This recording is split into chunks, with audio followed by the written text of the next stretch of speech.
para atrás. Dale así, para que se le vea más la carilla. Ahí estás. Así. Ya 9:01 empiezo a grabar, ¿no? Aquí en la compu. Sí, listo. Hola, ¿qué tal? Muy buenos días. Ya estamos por aquí, estamos arrancando. Tony, ¿todo bien con los controles? Todo muy bien, gracias. Perfecto. Speaker view. Hola, ¿qué tal? Muy buenos días. Arrancamos una semana más. Arrancamos una semana, el último lunes de septiembre, y de verdad que estamos muy contentas, muy contentos, porque ayer fue una celebración muy importante para todos los que amamos y nos dedicamos al turismo. Ayer fue el Día Internacional del Turismo y pues la verdad que bendecidos y agradecidos por el hecho de poder contar con un trabajo, por el poder contar con una industria totalmente apasionante. Esta mañana, pues, tengo una invitada especial, es una chiquita que me va a acompañar en la moderación y a darnos la bienvenida. Te dejo el micrófono, Pía. Yes. Buenos días. Buenos días. Fuerte. Fuerte. Buenos días. Buenos días. Bienvenidos al Cafecito de Afeet. Muchísimas gracias, Pía. Pía es una chiquita, tiene 6 años, pero seguramente llegará a ser presidenta de Afeet Quintana Roo, por lo menos en un principio, ya posteriormente Afeet Nacional, ¿por qué no? Ya, no, pues dice que no, todavía no sabe bien, dice, la abuela dice, sí, ya, por favor. Estamos hablando de un 2030, un 2040, ¿no? Y esa mañana tenemos 3 jóvenes, 3 grandes talentos de nuestra industria, que de verdad aprecio mucho, se hayan tomado el tiempo de compartir un tintico para mi querida amiga colombiana, Linda, que esta mañana está por aquí, pero ella es ya casi mexicana, y Rosa desde España y Sina desde Ámsterdam. Yo digo de verdad que son 3 talentos impresionantes en nuestra industria, de verdad admiro mucho su carrera, admiro lo que han hecho en estos años que llevan en la industria y segura estoy que va a ser sumamente inspirador. Muchísimas gracias y te doy la bienvenida, Rosa Garriga, de Kenes Group. Muy bien. Bueno, primero de todo saludar a todo el mundo. No sé muy bien cuánta gente hay porque sé que hay gente siguiéndonos desde Facebook. Así que saludos a todo el mundo desde Barcelona, España. Y muy contenta de esta invitación, de estar aquí hoy con vosotros y vosotras. Muchísimas gracias. Y bueno, pues, adelante. Sí. Perdón, ibas a decir algo más. De acuerdo, bueno, me voy a presentar. Sí, bueno, no, solo supongo que queréis escuchar un poco de dónde vengo y cómo he empezado. Sí, empezamos con eso. Sí, ahorita, sí, yo te presento, digo un poquito de tu bio y ya después nos explicas un poquito más de lo que haces en Kenes Group, qué haces y todo eso. Muchísimas gracias, mi querida Rosa. Pues yo les platico. Rosa Garriga es Meeting Architect de Kenes Group. Tiene una amplia variedad de experiencia asesorando a clientes asociativos y corporativos sobre cómo diseñar eventos efectivos y medir los resultados. Utiliza formatos de sesión, soluciones tecnológicas y métodos de facilitación para crear eventos que impulsan la participación de congresistas y la retención de aprendizaje. Rosa es una estratega de eventos digitales certificada y ha creado eventos premiados como nuevas conferencias para PANLAR, que es la Sociedad Panamericana de Reumatología. Antes de unirse a Kenes Group, Rosa fue socia de Event Roy Institute, donde formó profesionales de eventos en los programas Roy Foundation Certificate. También es conferencista en varias universidades y eventos del sector. En 2013, Rosa fue incluida en la clase inaugural de PCMA 20 in their 20s, que honra a los mejores jóvenes profesionales de la industria. Muchísimas gracias, Rosa, por acompañarnos esta mañana, por estar aquí presente, que compartas un poquito de ese mundo del meeting design y toda la arquitectura de eventos. Mil gracias por aceptar la invitación. Bueno, y la saludamos hasta Barcelona, cercano a Barcelona. Gracias. Okay, I'm going to introduce the next panelist this morning. She's an amazing person. She's a lovely friend also. Sina Sina is the event manager in ICA, the International Congress and Convention Association. Sina is a young certified meetings professional working for the International Congress and Convention Association in Amsterdam since 2013. She is in charge of the events department and oversees all the events. Right now, in the process of pivoting the annual Congress to hybrid and multi-hub event.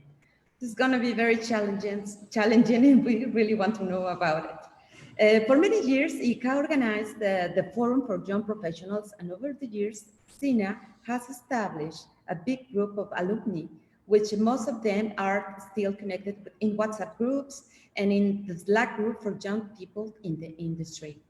In 2016, she successfully obtained the Digital Event Strategy Designation Award by PCMA, the Professional Convention Management Association.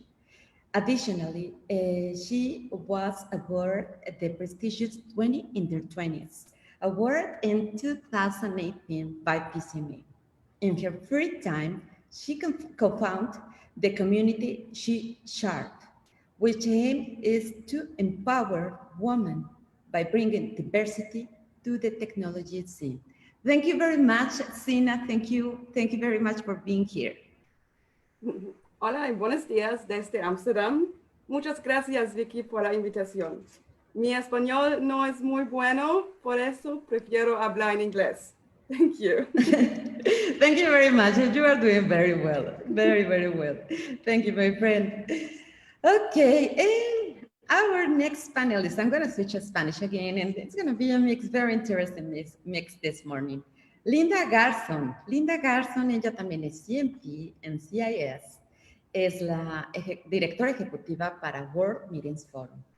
Esta bogotana de alma y corazón llegó a tierras mexicanas a principios de 2019, después de haber trabajado más de 2.900 días por una ciudad que la hizo vibrar al ritmo del rock, el jazz, la salsa, el graffiti, el café, la bicicleta.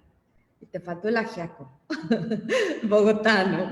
En Bogotá, además de los grandes momentos que vivió, descubrió el verdadero poder de la industria de eventos, el de ser agentes de cambio para contribuir a un propósito superior, construir un mundo mejor.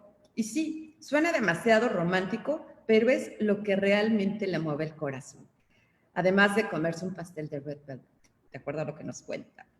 Le gusta enamorarse de lo inesperado y ver la belleza donde muchos no la ven.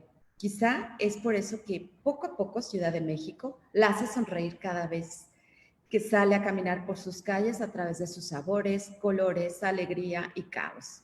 Es graduada de Administración de Empresas Turísticas y Hoteleras de la Universidad Externado de Colombia y con maestría en Gestión de Destinos por la Universidad Anáhuac. Muchísimas gracias, Linda, por estar aquí esta mañana. Bienvenida. Muchísimas gracias, Vicky, a ti por la invitación y pues no, realmente es un honor para mí estar con talento de este nivel, con Sina, con Rosa, de verdad. Muchísimas gracias y muy feliz de estar acá para compartir con todos ustedes. Muchísimas gracias, Sina. De verdad me emociona tanto talento, de verdad, jóvenes de verdad talentosas, ¿no? Con una trayectoria entre 7 y 10 años. Ya me quiero imaginar cómo se ven ustedes en 10 años más. Pero bueno, ya nos contarán. Vamos a empezar nuestra ronda de preguntas de esta mañana y vamos a empezar por Rosa.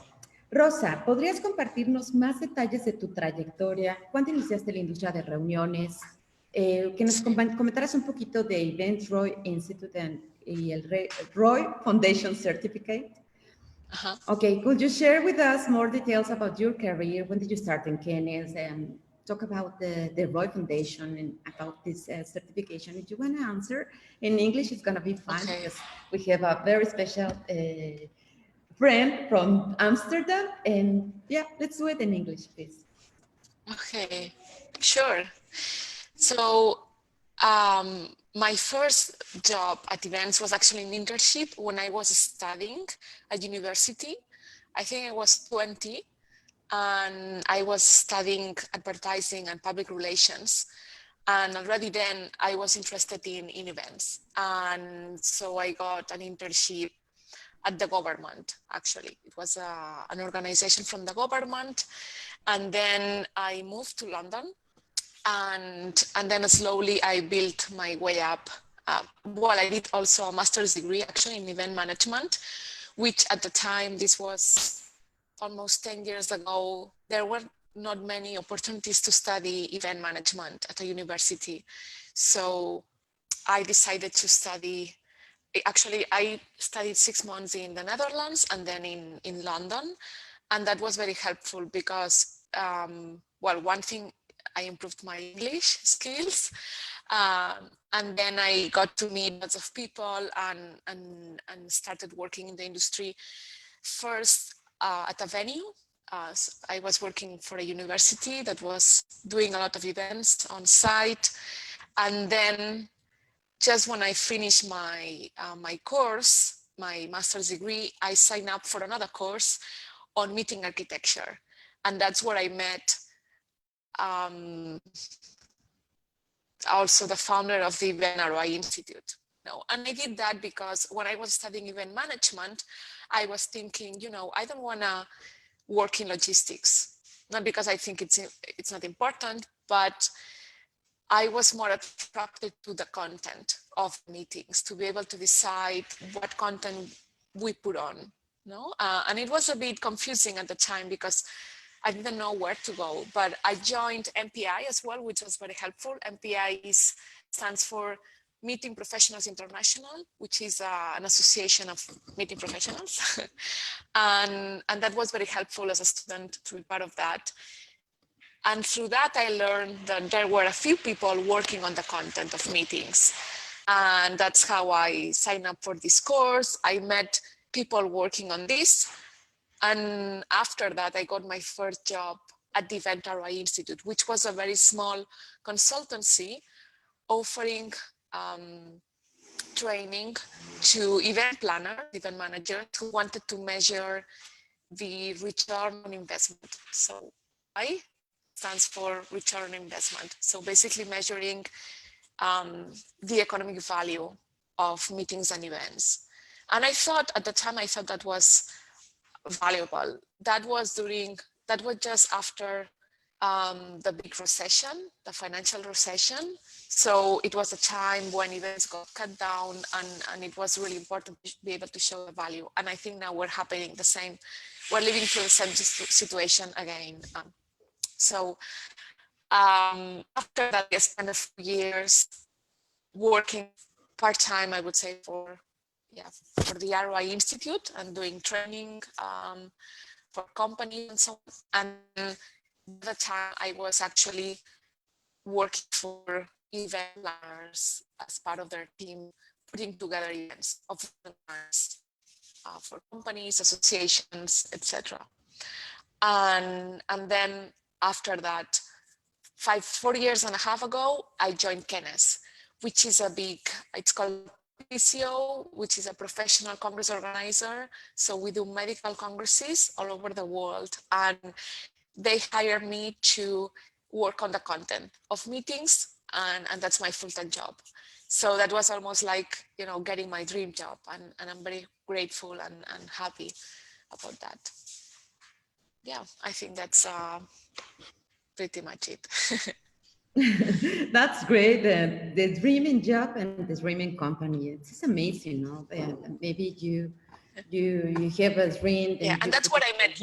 And I should mention. It wasn't a coincidence because you were looking for the right place and you were looking for the right company, and it's really important, the content. Really, it's amazing your job as an architect in the meetings industry. Thank you, Rosa. Thank you, Rosa. Thank you. And what about Sina? Sina, can you share with us about your experience? How did you start in ICA world? How did you start in the meetings industry? Please. Yeah. I started working for ICA in 2013 when I was an intern. So basically my university in Germany was a member, or is still a member, of ICA, and so was my professor. So he talked a lot about ICA and the industry, and I was like, oh, that sounds interesting. So I got the internship here in Amsterdam, and I was helping out with registration, and I was in touch with a lot of members. So then at the end of the internship, I went to Shanghai in China to work on our annual Congress there. And I totally loved it. So I fell in love with the industry. I really liked working with our members. So yeah, so that's what happened. I basically stayed working for ICA, and that's where I'm now. So 7 years later, I'm now events manager and in charge of our events and leading the events team. That's great. I remember very well when I met you in China, in Shanghai. But can you share with the audience more about ICA and what is the most important benefits? Share more about the main events, the most important events. Yeah, because in ICA world you can have a very good networking, global networking, educational sessions, and everything. But can you share with us more about ICA, the structure, the chapters, the sectors, and everything? Thank you. So ICA stands for International Congress and Convention Association, and we are a global trade association with over 1,100 members worldwide. And our members are the suppliers of the association meetings industry. So PCOs, venues, convention bureaus, hotels, and other stakeholders that are involved in the association industry, basically. And we have an association database, which is very valuable for our members, where they can find thousands of meetings that took place and that will take place in the future. And another reason why we have members is for our events. So through our events, they come together to network, but also educate themselves. And that's what I'm now in charge of. Thank you very much, Sina. I'm really fan lover of ICA world. It opened my eyes really. My first ICA Congress experience was in 2007 in Thailand, in Pattaya. And yeah, this year is gonna be really challenging. We will talk about it. Thank you, Sina. Thank you for being here. Okay, and what about Linda? Linda, please share with us, how did you start in our industry?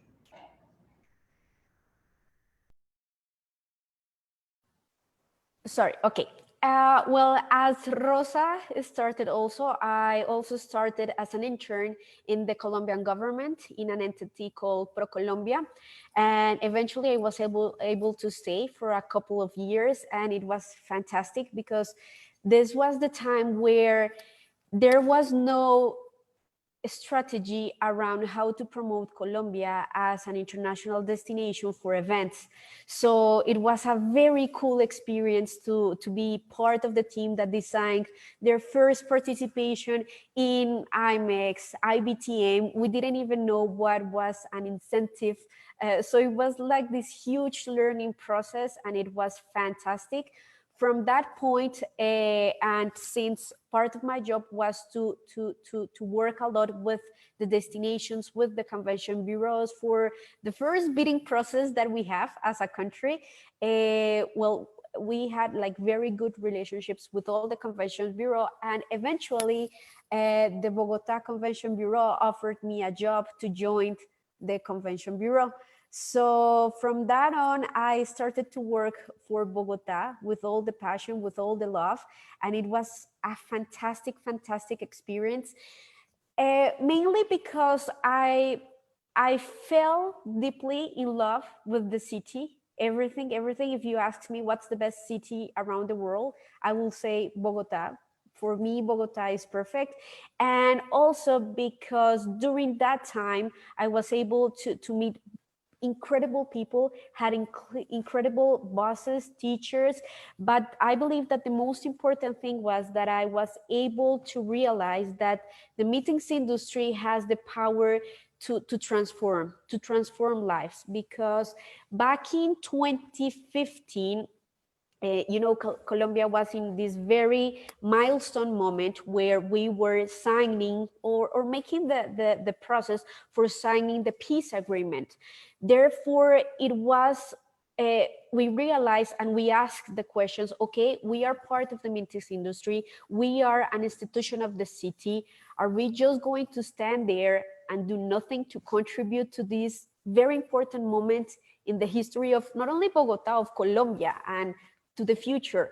Therefore, we decided that we should be an active player in the building, okay, in the peace building process of the country. And that's why we decided to refocus our bidding strategy as a city in order to identify congresses and events that could actually help us into that peace building process that we were going. And from that on, my life totally changed.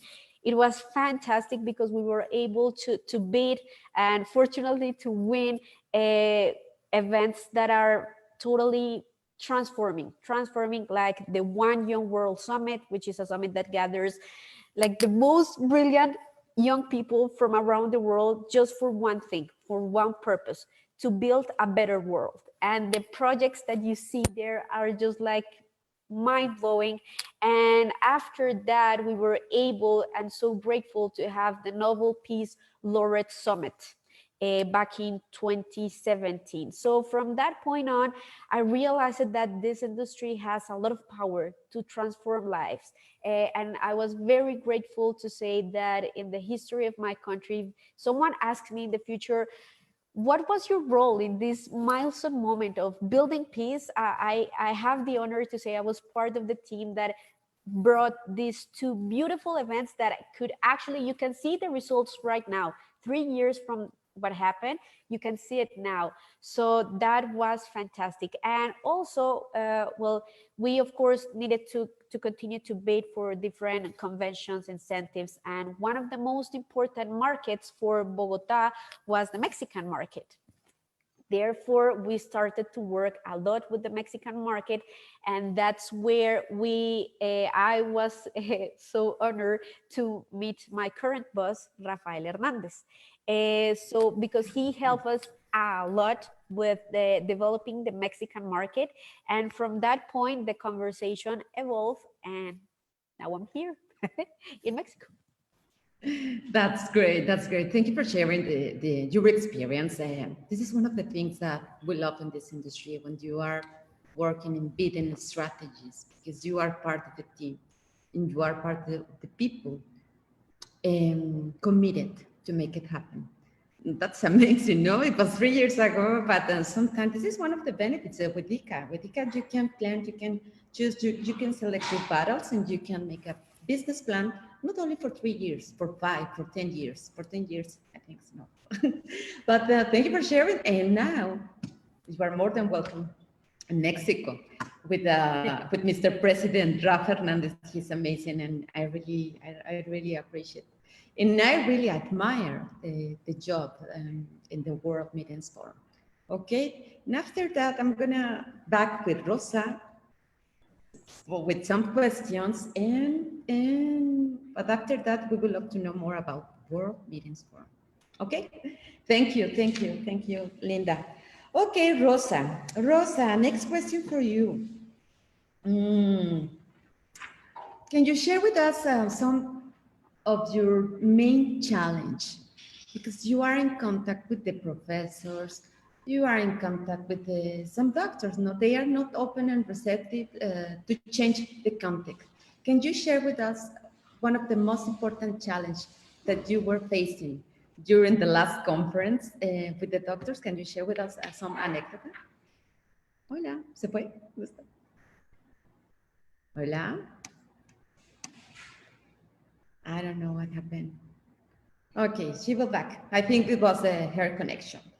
Okay, and Sina, can you share with us about the ICA Congress for this year, the ICA Congress in Cochin? Or maybe you can share with us some experience. What are you doing? What were you doing during the last months in the confinement? Thank you. Yeah. So since the pandemic started in March, we have worked on multiple webinars to still provide education to our members.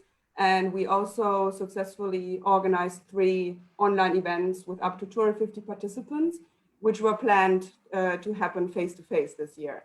And now our focus is on our Congress. So it's under normal circumstances, it would take place beginning of November in Kaohsiung in Chinese Taipei as a normal face-to-face Congress that we are used to have.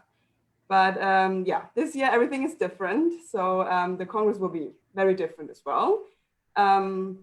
So basically, it already started. So we started last week with launching our program, which is a 6-week program leading up until November. So last week we had a 3-hour broadcast, and as of today, we have weekly webinars per day, per sector. So we have very specific sector-specific education for our registered participants. Then in October, we have another 3-hour broadcast for all participants together. And then we have the main Congress in November, where we connect 7 live hubs around the world and with people in Kaohsiung. So one challenge, obviously, is how do you connect all the people from around the world in the hubs and the audience virtually? So the idea is that we have 4 hours of program every day, which we all watch together and we connect with each other. So then another challenge, obviously, are the different time zones. But all the content will be recorded and available on demand to watch for several months later. Also, a new element is that by the end of the event, we try to sign, or we hope to sign, the Kaohsiung Protocol. So the Kaohsiung Protocol is a framework of macro and micro trends of the industry and strategies for the stakeholders to deploy and consider in our new world. Wow. And how many people are you expecting to participate in the ICA Congress in this? Because it's very challenging, hybrid. Of course, I would love to travel to Kaohsiung, to China, but we have several restrictions to travel, and I think it's going to be difficult. 4 hours for every event, I think it's good. It's enough. I can imagine to say it in the computer 7 or 8 hours without this flavor, with this in-person Congress. This is very challenging. But how many people are you expecting to participate in the Congress? Yeah, so all in all, with everybody in the hubs and virtually, we count with around 800 people. So there will be people joining in the hubs if restrictions allow it. How many people are? But also virtually. So yeah, so we are planning with around 800 people. 800 people. Okay, it's open to participate for everybody or only for?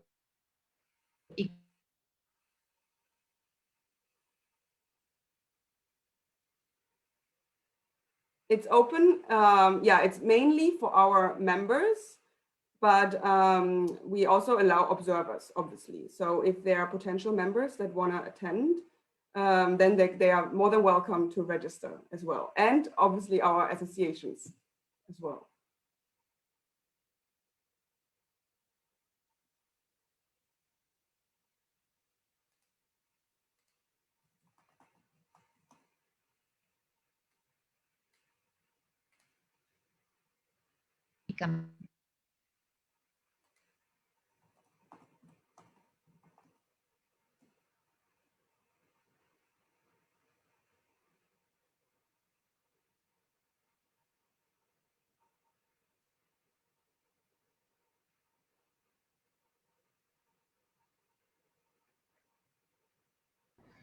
Can you hear me?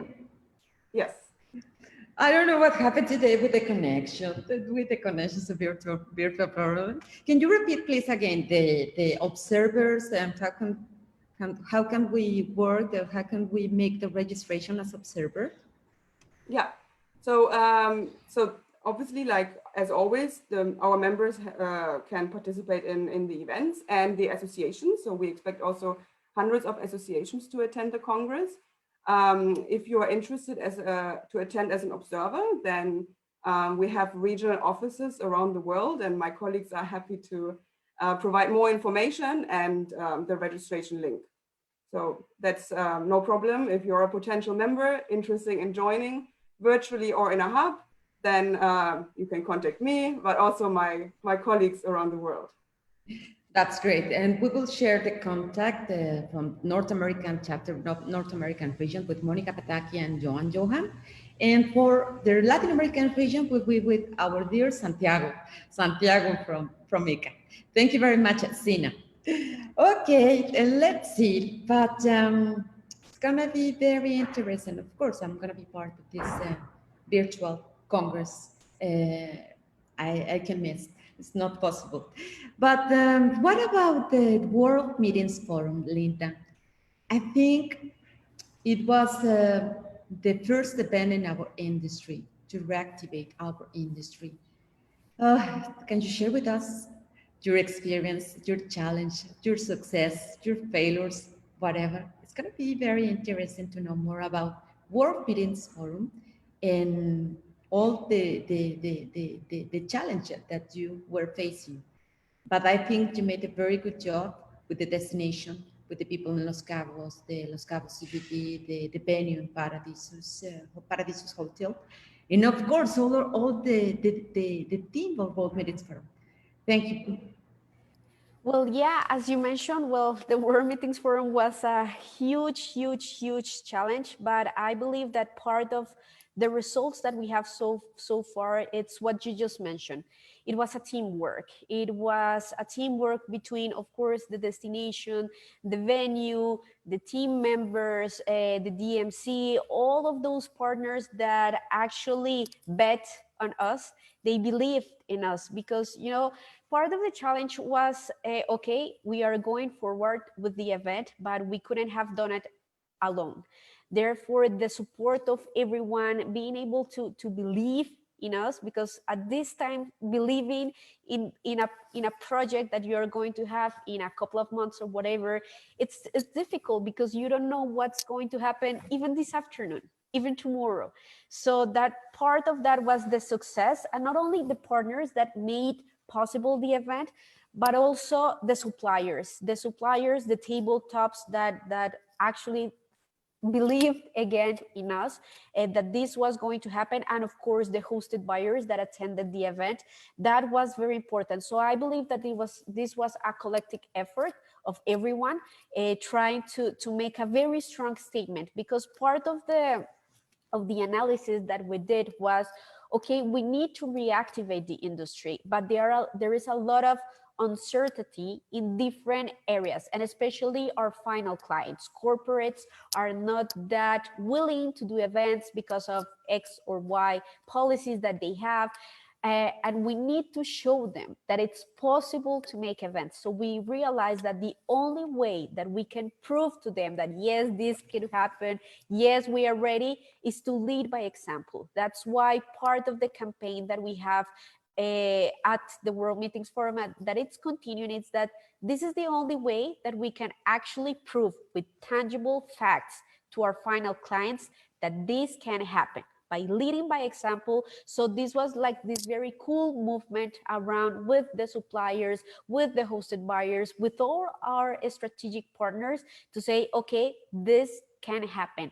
And part of one of the Rafa calls it like this very important part that blew everything was the medical procedures that we put on place in order to make this happen, to have testing before the event, during the event, after the event, and having this medical and scientific process that guarantees that we could have a biosecure event. That was very important. This was with the help of Asumet, which is a company that it's able and eager to help everyone in the meetings industry to present this case study and to show that it's possible. So the challenge was, of course, huge, but it was possible due to a lot of people that actually believe, that have the courage, that was brave enough to say, okay, let's do it. I'm betting on this. I'm betting on you. I'm betting on the World Meetings Forum. Let's make it happen. And of course, the team of the World Meetings Forum, this wouldn't have been possible if it wasn't for the team, everyone at the World Meetings Forum. So it was a collective effort, and the results that we are getting now are amazing, because as you said, this I believe that the World Meetings Forum, by leading by example, it's able to reactivate the industry, because we are giving tools to everyone from the World Meetings Forum to prove to their clients, to show to their clients that, hey, this is possible, let's do it together. That's great. And how many people did you receive? How many attendees? 227. 227. Okay. And the hosted buyers, how many hosted buyers do you have? We had 68 hosted buyers. The rest were suppliers, speakers, and special guests. That's great. That's great. Congratulations. We are really proud for World Meetings Forum, because you make it happen. You had a dream, and you were very, very, very focused and to find a way how to succeed. Thank you very much for sharing the experience, Linda. And yeah, I saw you. I think, when was your first World Meetings Forum? 2 years ago? No, 1 year ago. Oh, 1 year ago, my first. Only 1 year. And one of the things, and one of the things that I really love of the World Meetings Forum is the people. No, the team is very kind, and the content. The content is amazing. And this is now you are here, my dear Rosa. We have some problems with the connection. Rosa, can you hear me? Hola. It's still with problem. No, I don't. Yes, I can hear you. Okay. Okay. Because I think we have a bit of delay. We were talking about the World Meeting Forum Foundation, and I was asking before the problems with the connection about the challenge and the content. And if you wanna share some experience about how to convince to the professors, think outside the box and be creative. Can you share some experience with us, please? Okay. Your face. And I apologize in advance because my internet connection is very unstable today. So sorry if you cannot hear me. And right now I think there is the delay again. Yeah. Can you hear me? Yes, we can hear you. You know, maybe if that's okay, maybe I'll turn off my video and that, if you don't mind, because I think that would help. Yeah. Thank you, Rosa. Yeah, sorry about this. You know, this is one of the issues with online events. Live events.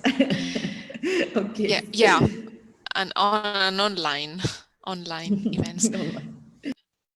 Yeah, so maybe I will speak about so you mentioned before, I've been working with a Latin American association, PANLAR, and that was quite experience because the president, he's someone that he's very innovative, even though he's a doctor, and you might think, you know, maybe he's not, but he's very innovative, and he pushed me really hard to come up with content that was really new and different, and to do something that they had never done before. And so that was fine, but then I had to work speakers, the professors and doctors who were gonna provide the content, the scientific content, and I had to convince them to change their way of working. For example, I had to ask them to send me their slides in advance, so I could review the slides and make sure that they were not too long, that they were kind of a bit visual. I had to convince them to use voting systems. So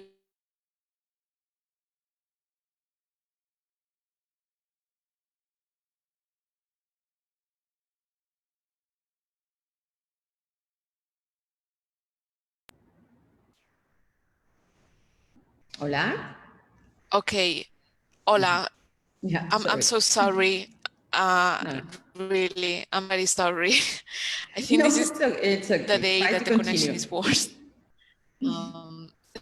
Okay, so I was saying that that my job was to work with the speakers of this conference and convince them to change their way of presenting, to use technologies to make their session more engaging.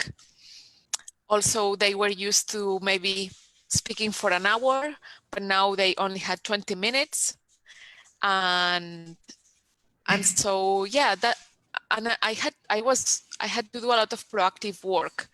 So I was working on the session descriptions, writing every minute, like what everyone should do. I became the moderator of this event. So even though I have no idea of medicine, in this case it was a congress about rheumatology, I turned out to be the presenter of this conference, and which was a bit, yeah, it was interesting.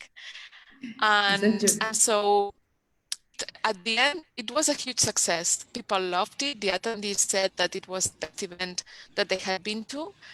But I found out through the years that it is challenging to change the behavior of people, especially if they don't want to change, if they think it's fine what they already do. So it's a lot of change, and you have to be very proactive and do a lot of work yourself.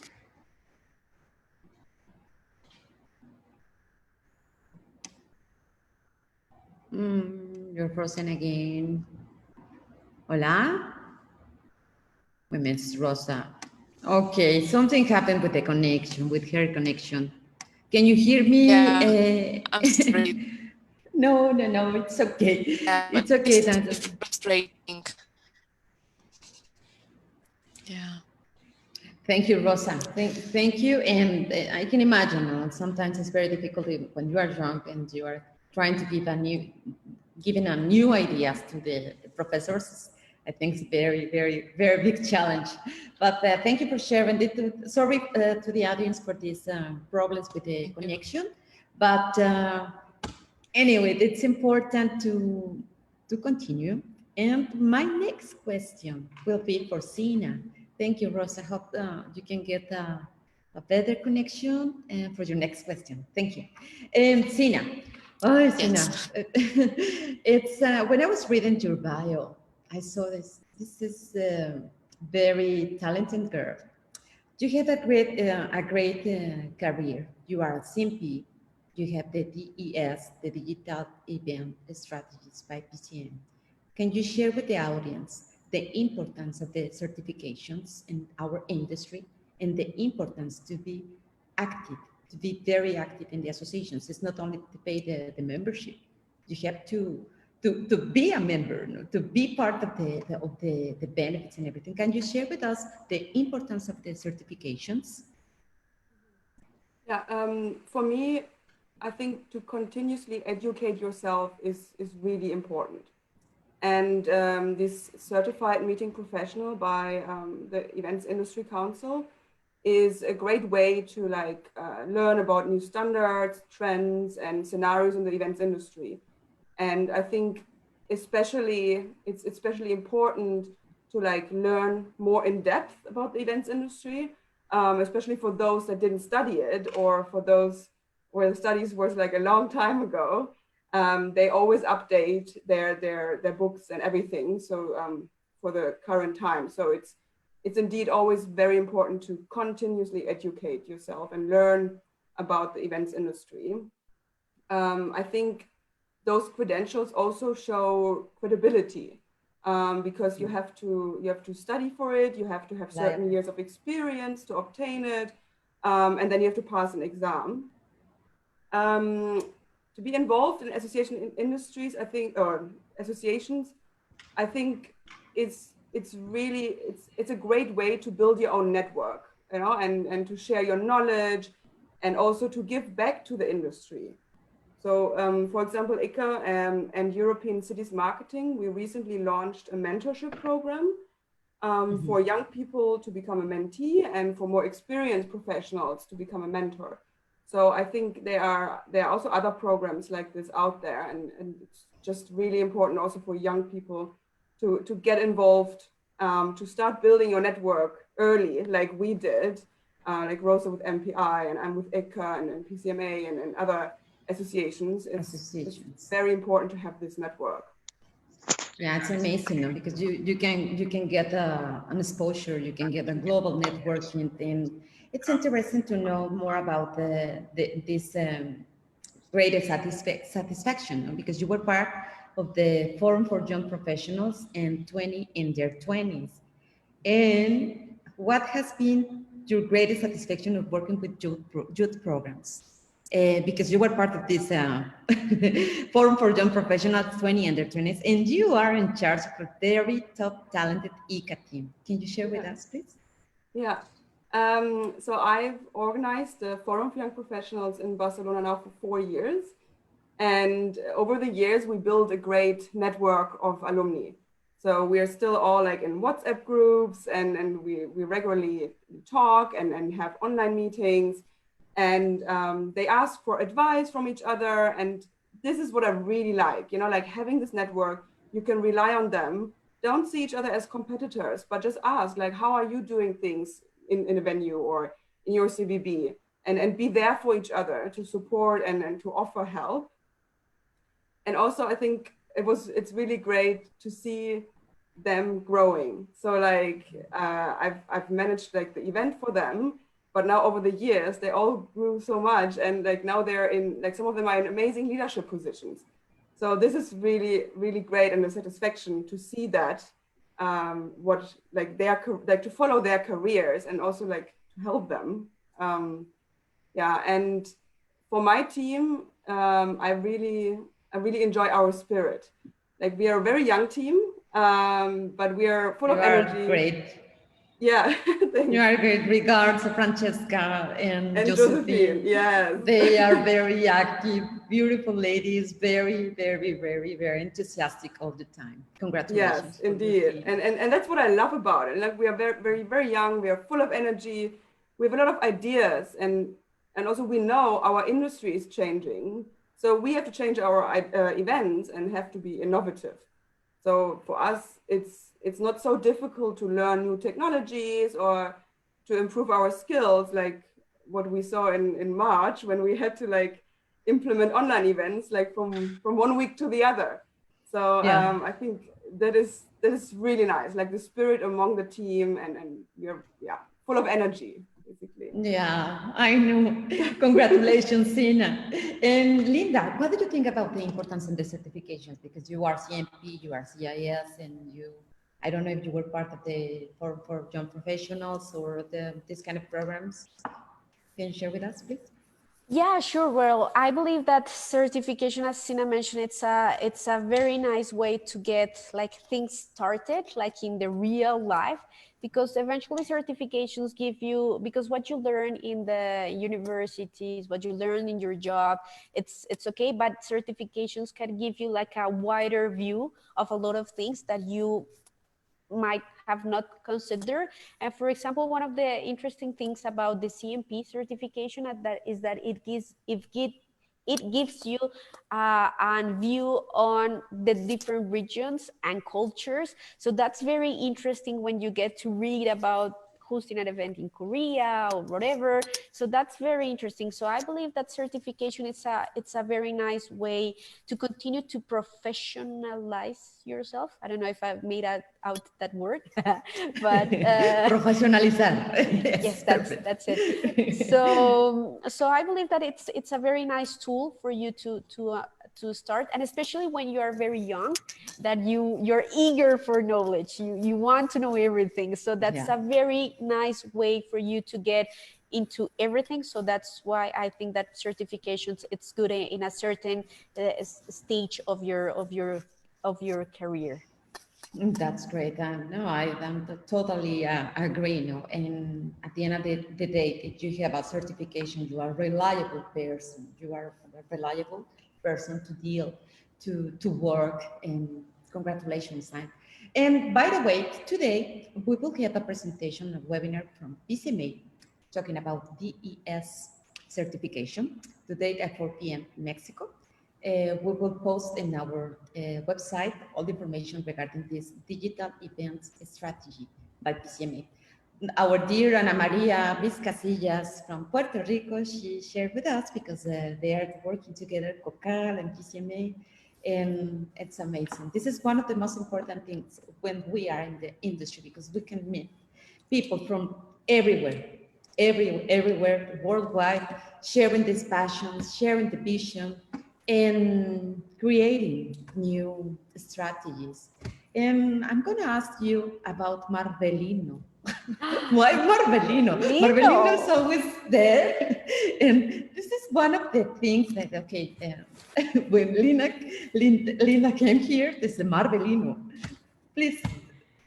Well, Marvelino, let me introduce him to everyone. Marvelino is the executive ambassador of the World Meetings Forum. Hi. No, Marvelino is going to be here.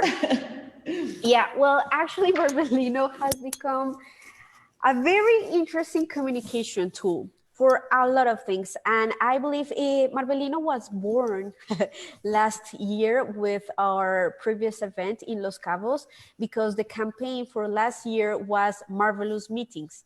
So one thing came to another. Lucero brought Marvelino last year was pink. So she brought this pink Marvelino. Well, his name was not Marvelino at that point.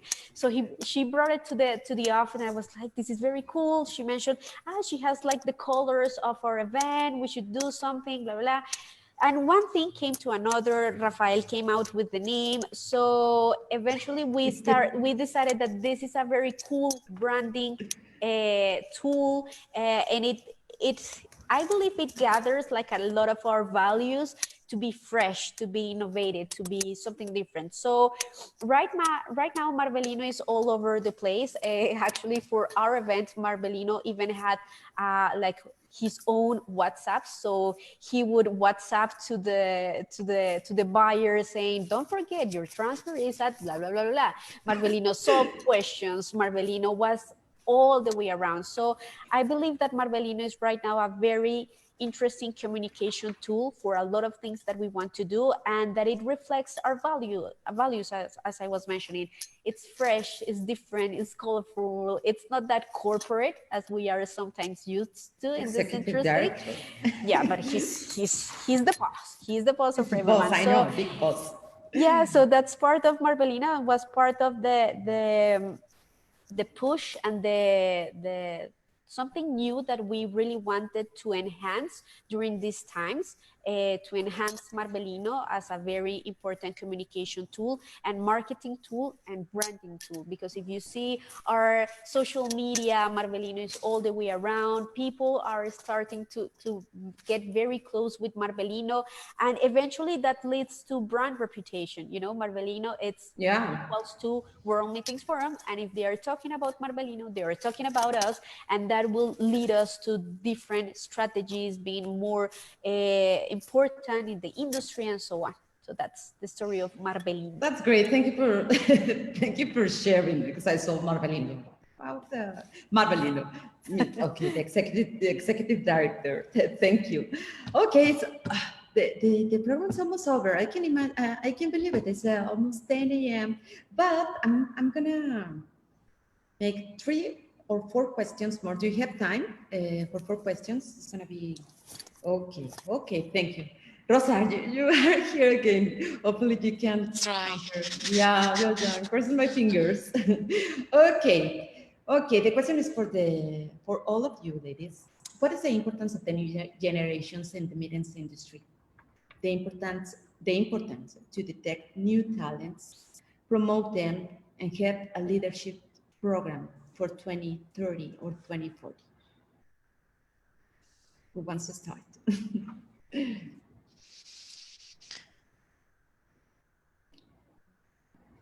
Pablo Rosa. Yeah. It's okay. Okay, I think we really have to focus on the new generation, because they are our next leaders. You know, they are the future of our industry. So we should make it as attractive as possible for them. And also the companies have to look what do young people want? You know, like they want flexible working hours, they want to have like non-monetary benefits and stuff like that. So I think that's really important what companies have to look out for. And also we should look at the skills that the young people have, because that's what we need. You know, like we saw, like the industry is changing. We have to focus more on the digitalization, all this virtual world, and young people have those skills. They are the people, like they have like TikTok and all these other platforms. They play a lot of like video games, and these are all the skills that we need, that our industry needs. So I think creating platforms for them and yeah, all this like to support them is super important, is key. Thank you, Sina. Thank you, thank you. And what about you, Linda? Or what's that? I will Linda. add to just what Sina said, is that we need to take advantage in a good way of these new generations, because the energy that they have, it's like, wow. I had the opportunity of working in Bogota with a girl who was 10 years younger than me. So it was like, oh. So, but this girl was like, you know, like on another level. Not only because of the way she thinks, the way she acts, everything. She has this something inside that she wants to conquer and change the world for a better world. So that's something that I believe that we should learn from these new generations, that their priorities are different, and how, because they're not thinking about their now. I'm living now, they're thinking about the future. That's why you see that these new generations are more aware of world challenges and so on. So I believe that energy, it's very cool, because once someone mentioned that the new generations have the energy, the older generations have the tactic. So when you put those two things together, it's like boom, you can do whatever you want. So I believe that that's something that we should learn from these new generations. They have a lot of energy, they're eager to collaborate, they want to hear, and especially in this industry, I believe that they're in a different level. So I think that we need to welcome them into our teams, and to learn from them, and to listen to them, and as Sina mentioned, to understand them, because they are very different from us. I would dare to say that. Wow, 10 years younger than you. 15 years then. Wow. Okay, Rosa, I don't know if you have a good connection to answer this question. Yeah, let's try. Yeah, but I would just add, of course, I agree with Sina and Linda. And every year I usually teach a couple of lectures at some local universities. So I always meet students that are between 21 and 25, let's say. And I'm always amazed by their talent. So even though they are young, you know, that doesn't mean that they are super smart. And they have fresh eyes, of course, they come with a fresh mind. And I always, you know, they remind me when I started, I was like, let's try this, let's try that, very open-minded. And you see, when you have been working in this for a few years, then it's like you change, and then you're just thinking of all the obstacles, all the challenges, you know, all the, but how I'm gonna do that, and that's not possible, whatever.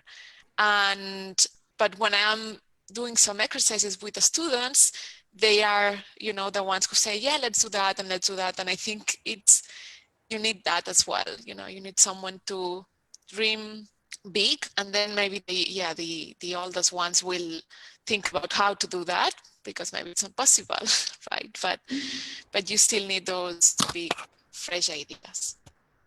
Yeah, that's great. And when I saw these kind of programs in the conference, in medical conference with Kenneth Group, with the International Gynecological Cancer Society, they create the Young Members Day, Young Members Day for the doctors.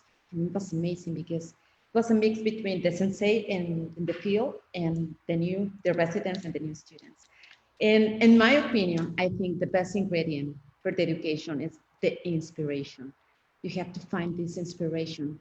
Who inspires you in this industry? Can you say one name? Because I have my senseis in the industry. I think you inspire us, Vicky. Sorry? I think you. Yeah. Thank you, my dear. Indeed. No, really, Yeah. thank you. But say I think one name in the industry. Dan, yeah, I would say Dan Rivlin, who you know very well, who is the CEO Yeah. of Kenes, an owner, CEO and owner, because I think he's so driven, so innovative. He just thinks about, you know, the future. Okay, and we can see this year, I think he was one of the first ones who said, oh, we cannot do that congresses, you know, in a city, in a convention center, so let's do them online. And in 3 weeks, it was done. And he's very good. Yeah, and he doesn't, I think in this industry and everywhere, you have these people who talk a lot and maybe they are a lot on social media and whatever, and they use these big words. And at first it might seem, oh, how smart they are, or that's very inspiring or whatever. But then you have people like him who don't care about that. You know, they are behind the scenes, but they are actually the ones really doing the work and thinking and trying things. And that's the people I admire. Thank you, Rosa. And I'm totally agree. He's a great person. He's awesome. He's a great leader. He's always He's a kind inspiring and us. nice person. It's kind of nice person Yeah. with a very good vision and all due respect, and really like that. Thank you for sharing. And yeah, I'm agree, totally agree. And what about you, Linda? Well, I believe it's difficult just to say just one, two, three person. names. Just Well, I think that I will have to go first, not in this particular order, but first Sandra Garcia, my boss at the convention bureau. She's I want to be like her when I grow up. Truly, she's just this amazing, intelligent woman that actually sees beyond. Very strategical, and I learned a lot from her, a lot. She was like this mind-blowing experience working with her for the second time, because she was my boss at ProColombia when I started. So I would have to mention her. I would have to mention also Alexandra Torres, which she was the one that asked me to join the convention bureau, a very incredible woman. And then I will have to move to the Mexican side. I would have to talk about Leonardo Mena, health director of the Hard Rock at Los Cabos.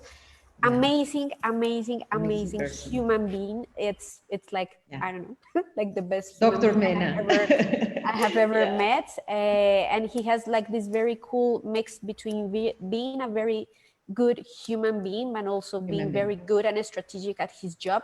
And when he mixes those two things, it's like, wow. I will have. He's an artist. He's just amazing. I will have to talk also about Francisco Cachafeiro, current president of the MPI. And of course, Rafael. Well, of course, Mr. President. He's a different type of inspiration, but I have learned, and I'm very grateful to him for everything that he has taught me around this couple of years that I have been by his side. It's crazy, it's adventurous, it's bravery, it's a lot of mixed feelings. It has been an amazing. So I would have to say those people, and I'm missing a lot of people because I get inspiration from a lot of people around the world. So yeah, I will have Thank you, Sina. Totally agree with the people that you mentioned. Thank you for sharing. What about you, Sina? Yeah, you are my inspiration. You know that. Oh, my dear, thank you. Thank you. No, but I really, I would not be able to name one name. I think there are so many great people in this industry, and that's why I love it. You know, that's why I like the industry. That's why I'm in this industry for so long. So everybody who who is creative, who is down to earth, who does more than just, you know, saying a few words that what Rosa was mentioning. So I think these are all very inspirational people, and there are plenty out there, and this is really great, and it's why we like this industry. Yeah, that's great. In ICA world, you can meet very inspiring people. You can mention Nina Freisen, the past president, she's amazing. Ulrich from Vienna Convention and Visitors Bureau, or mention somebody else, or Sonto from South Africa. Of course, yeah. Everywhere, everywhere. Everywhere. Here in North America, for example, Joan Joha and Monica Pataki. And here in Latin America, our sensei, it's Santiago, for example. And Central, of course, and James Rees, our president, and Nika. He's very young, very talented. And we are really lucky to love our industry. Yeah. Thank you. Okay, the last question. I don't know if we have questions in the audience, but my last question is about what message do you have for the new generations? What is your message for them? Just like think about it, you know, try to find a good job, try to connect with the people, try to apply for these certifications. Anyway, I don't know. So what kind of message do you have for our audience or our next generation of leadership? So maybe to those that are still studying or they are not in the industry yet, join our industry. I tell you, it's amazing. You meet so many people from around the world, and you travel the world with your job.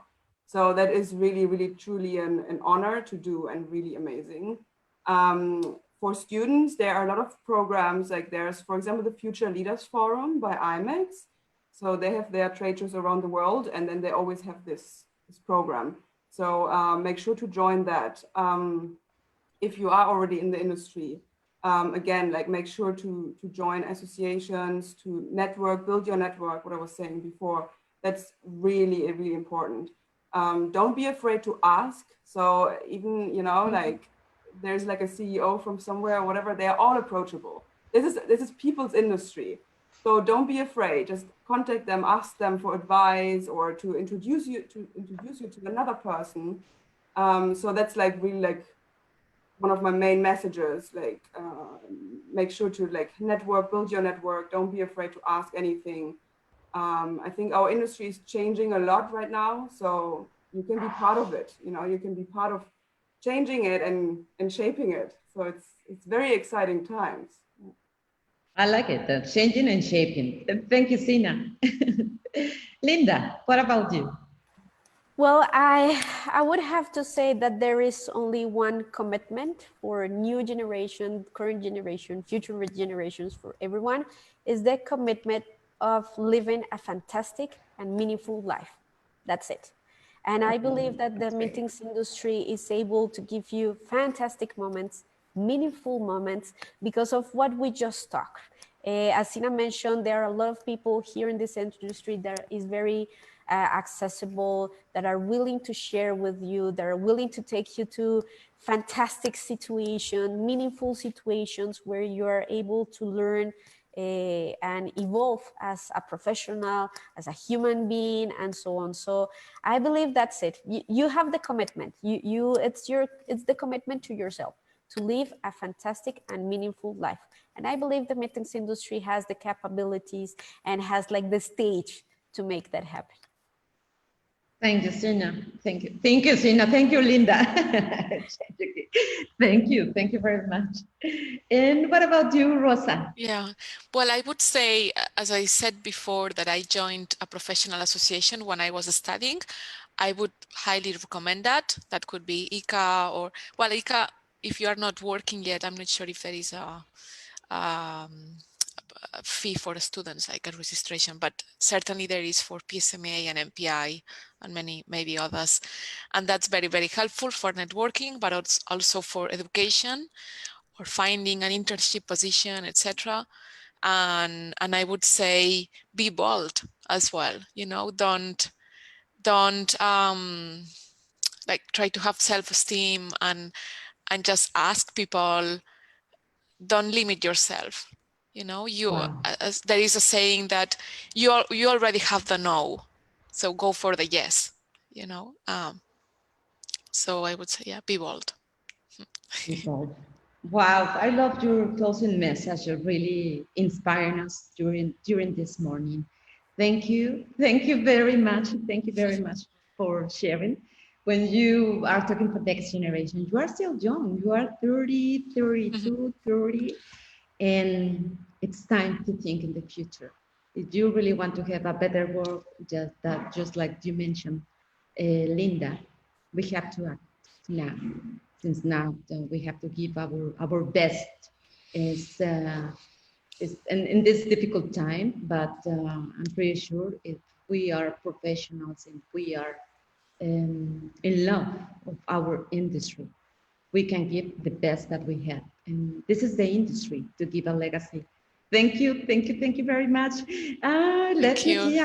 Thank you. I don't know if you want to add something. I'm going to open the cameras because we really want to make a picture with the members of Afeet Quintana Roo and Afeet from other chapters. Can you open the cameras, please? Thank you. ¿Quiénes están? Hola. Hola, Heidi. Lucy. Ay.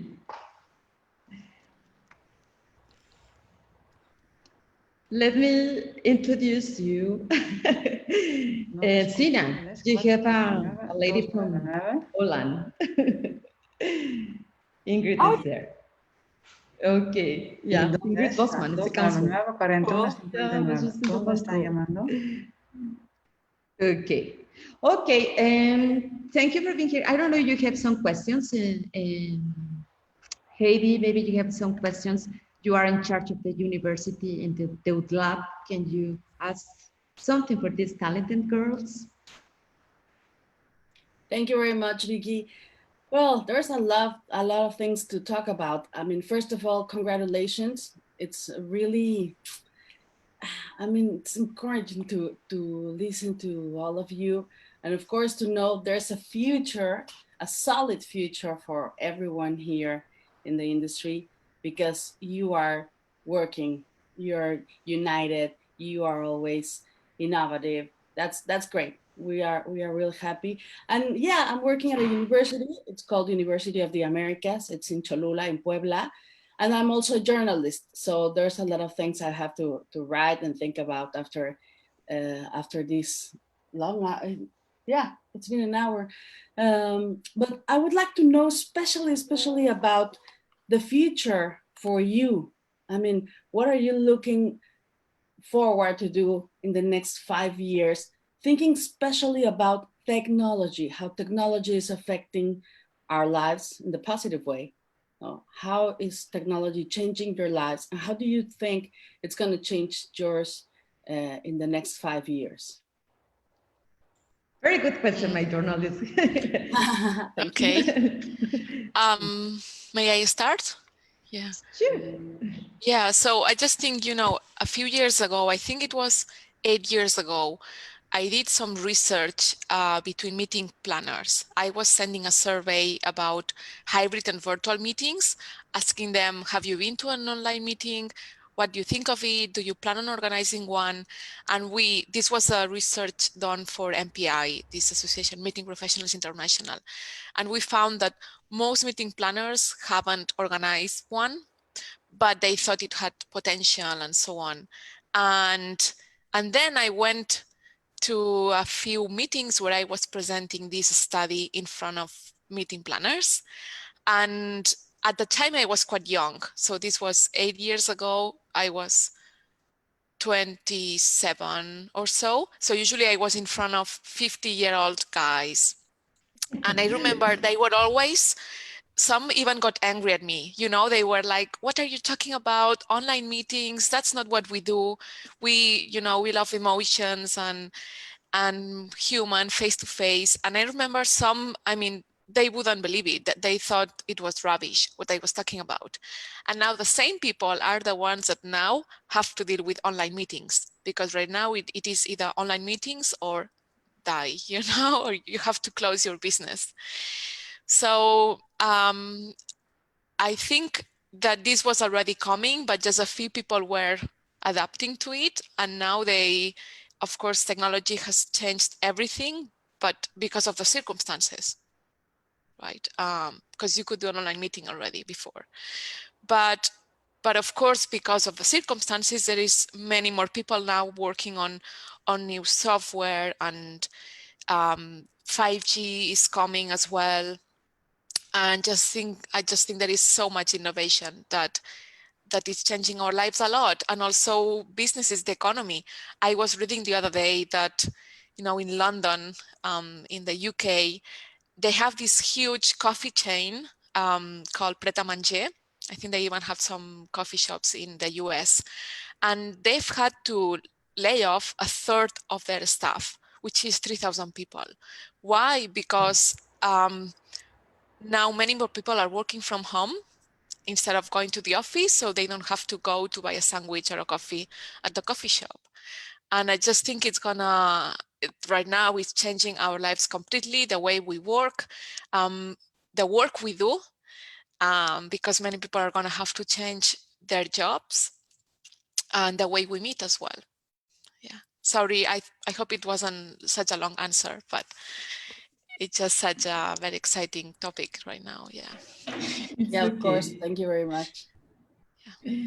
And what about you, Sina? Sina, because Sina is in charge of, can you share more about your co-foundation, the C#, because it's part of this new tech. Yeah. It's about women in technology. Yeah, indeed. Wow. So yeah, I'm really curious what the future will bring, and the focus on technology also in meetings. So like, for example, at C#, it's a foundation where we foster diversity and inclusion in the technology and entrepreneurship. So we always used to have our meetups face to face, and we partnered with companies like Google, Microsoft, Uber, like here in Amsterdam, but we cannot meet face to face. So we also had to change to online events. We are working on also creating these online events. So I think for me, it's really interesting to see like how our industry evolves and changes with these virtual worlds, you know, creating avatars, and how we communicate, how we show emotions, because that's what Rosa said, like how do you show emotions like virtually? But I mean, we do right now, right? So then how do you do it with huge online conferences where you cannot have a Zoom meeting, but then you probably have like this avatar and you have this virtual world. So I'm really curious how this will like evolve over the next years and get more and more importance. Yeah. Thank you, Sena. Linda, do you want to add something? Yeah, I believe that technology is here to stay. And I believe that the challenge is how we don't lose that part of being human with all this technology. Because, yeah, well, we as a meetings industry, I believe that we see technology in a different way. We see it as, because it's part of our business. Our business is to gather people. And this in a certain way poses like an obstacle to this, but other industries don't see it as like that. I don't know, technology industry, it's okay, I don't have to do the meeting, it's anyhow, I have my technology tools and so on. So I believe that we need to adapt into that. We need to understand that some industries are going to be more flexible on doing this hybrid, or they're not, or they're are not going to do it, and others are going to be 100 live event because of the essence. I believe that we need to see our what's going on in different perspectives, because our targets varies too much. too much. Our audience varies too much, and the priorities are different. Some priorities are networking, which is very difficult to do with these tools, but others are 100% learning. And with that, you connect, you have ask the speaker questions, that's it, goodbye. So I believe it's part of the adaptation that we are going to have there, but we cannot not miss the fact of being humans, not only in the corporate way, the business way, but also on the human part. I believe that this is something, a very interesting challenge that we are going to see. Thank you very much, Linda. Thank you, Heidi, for your question, for being here. And Norma, I don't know, you have some question or it's okay? Norma Dominguez. Todo bien. She's a TMC, she's a board member. Okay, it's time to say goodbye. Thank you for connecting. Gracias a toda la audiencia que se conecta. Hoy tenemos, bueno, están todavía los festejos del Día Internacional del Turismo. Pues bueno, va a ser una muy buena manera de festejar y dejar el programa para que más gente lo escuche. Gracias a la gente de Afeet Quintana Roo que se conecta, a las socias de los otros capítulos de Afeet, a la gente de Kenes Group que nos acompañó esta mañana, la gente de ICA World Family, thank you all the people from Amsterdam, Sonto from South Africa, she was here also, and our colleagues from Canada and different destinations in the world. Thank you, Sina, for being here. And Linda, of course, gracias a la familia de World Meetings Forum. Gracias por ser esos valientes que apostaron a realizar el primer evento en persona, en presencia, el primer evento presencial. Bien hecho, de verdad, gracias por compartir, gracias por inspirarnos. No dejen de ser esas mujeres que son, esas mujeres que inspiran. Muchísimas gracias a todas, queridas socias también. Y pues sin más, nos vemos para la próxima semanita. Bendecida semana. Bravo, gracias. Thank you, my friend. Adiós, amiga.